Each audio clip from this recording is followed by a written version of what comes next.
శ్రీమాత్రే నమః. శ్రీ విష్ణు రూపాయ నమ శివాయ. గౌరీదేవి అండి. ఇక్కడ మీరు చూస్తున్నవన్నీ ఏంటి అనుకుంటున్నారా? లక్ష గౌరీదేవుళ్ళండి. గౌరీమాతను చేయమని చెప్పేసి ఇక్కడ ఒక టెంపుల్లో చేస్తున్నారనమాట. వీళ్ళందరూ కూడా, నేను కూడా ఇందులో భాగస్వామిని అయ్యాను. ఏంటి అంటే పసుపుతో గౌరీదేవిని చేస్తున్నారండి. లక్ష గౌరీదేవులని చేయాలని చెప్పేసి సంకల్పించారు. చాలా అద్భుతంగా ఉందండి. చాలా ఆనందంగా ఉంది.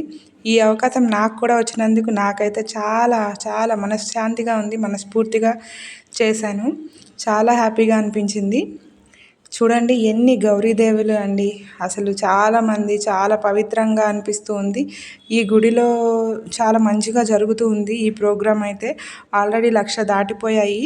వీటన్నిటినీ, ఈ గౌరీదేవి అన్నిటికీ రేపు అనగా 29 నవంబర్ నెల 2024 శుక్రవారం రేపు లలితా సహస్రనామాలతో పాటుగా అమ్మవారి పారాయణం జరుగుతూ ఉంది. అక్కడ ఎవరైనా పాల్గొనదలిచిన వారు, ఇది మెహదీపట్నంలో ఉంటుందండి. వచ్చేసి టెంపుల్ గణపతి టెంపుల్ అంటే తెలుస్తుంది. సెయింట్ ఆన్స్ కాలేజ్ దగ్గరలో.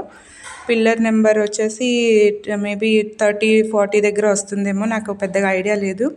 కానీ చాలా బాగుందండి. వీటన్నిటినీ రేపు సహస్రనామాలు అన్నీ అయిపోయిన తర్వాత, లలిత సహస్రనామం అయిపోయాక విజయవాడ కృష్ణానదిలో వీటిని నిమజ్జనం లాగా చేస్తారట. అమ్మవారిని మంచిగా స్తుతిస్తూ చాలా బాగుంటుంది.